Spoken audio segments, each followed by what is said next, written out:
Hey, how's it going YouTube? Hope you guys are doing well. Raj here, back with a fragrance review today. Today I'm going to be talking about a cologne called 154 from the house of Joe Malone. Joe Malone are, if you don't know, are a British house who are on the niche side of things, but they still retain a kind of mass appeal factor for me. They have very safe scents, very natural smelling, and some more intense fragrances as well there. So there's a lot of fragrances to appeal to a wide variety of people. This fragrance is, here's the bottle actually, this is the 30 ml. This is 154. This fragrance comes in two sizes, and generally their fragrances do come in two sizes. A 30 ml will cost you £38 and 100 ml will cost you £76. So this is a cologne, but it has an EDT strength to it.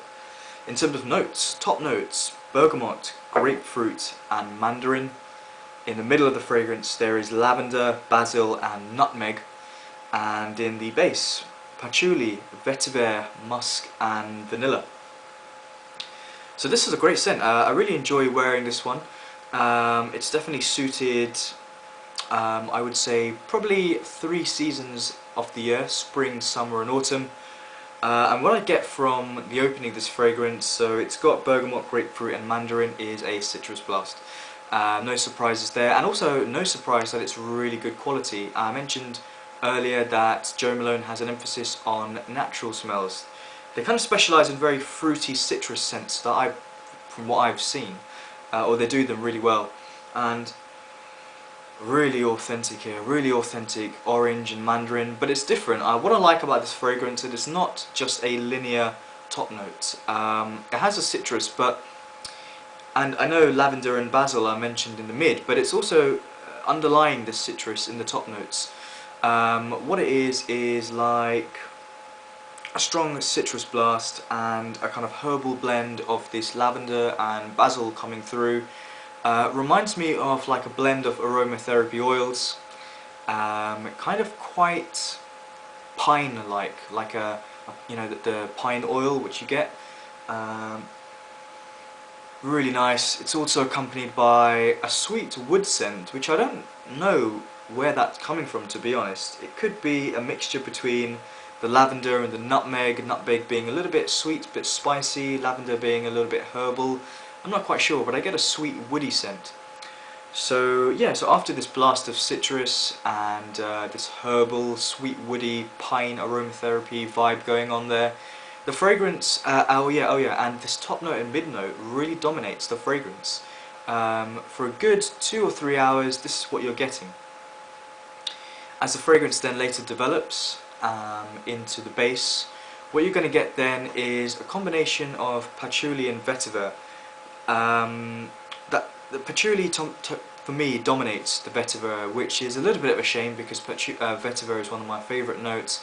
There is a touch of smokiness in there which gives it a more masculine touch to this fragrance. It is unisex, but it's one of those fragrances which will work great on a man and great on a woman. The development of notes will be different on both sexes.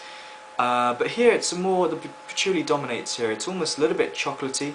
But the chocolatey vibe which I get from the patchouli could also be coming from the vanilla. Vanilla is obviously very sweet, and it's a sweet spice which sort of just lingers in the dry down of this fragrance. It's really nice. I would like there to be a little bit more in the dry down, which is on this side. But yeah, it's the patchouli and a sweet candy-like vanilla almost. But that's not what dominates. It's really the earthiness and the smokiness coming from the patchouli and a touch of the vetiver, which really makes this fragrance what it is in the dry down. Overall performance of this fragrance really good. You know, it says it's a cologne, but I get about 8 to 10 hours. Pretty good longevity. You will be noticed with this fragrance if you over apply it. It's not something I do, but yeah, good longevity with this. You definitely can't complain. It definitely takes you by surprise. Don't be put off by the word cologne. It has good strength to it and staying power.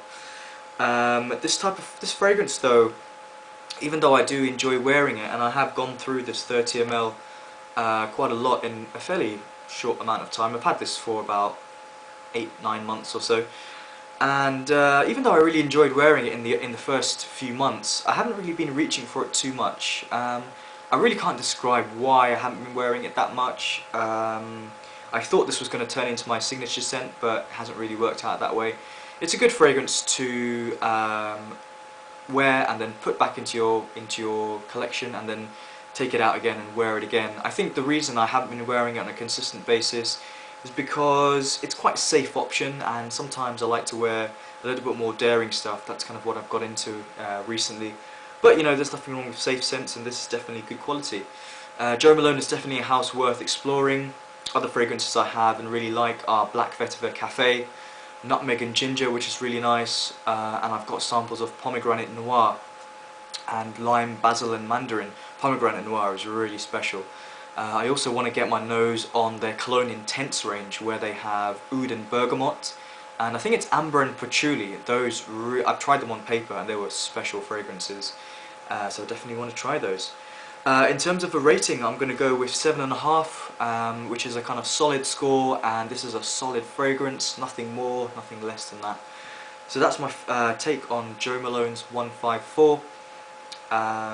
If you're a type of guy who's into your daring niche style fragrances, you probably will want to avoid this. If you're somebody who just likes a reliable scent, something which is natural and well done but doesn't push the boundaries too much, and is good quality from top to bottom, Jo Malone and 154 in the series, in the range, is definitely worth checking out. So thanks for watching guys, and I will see you soon.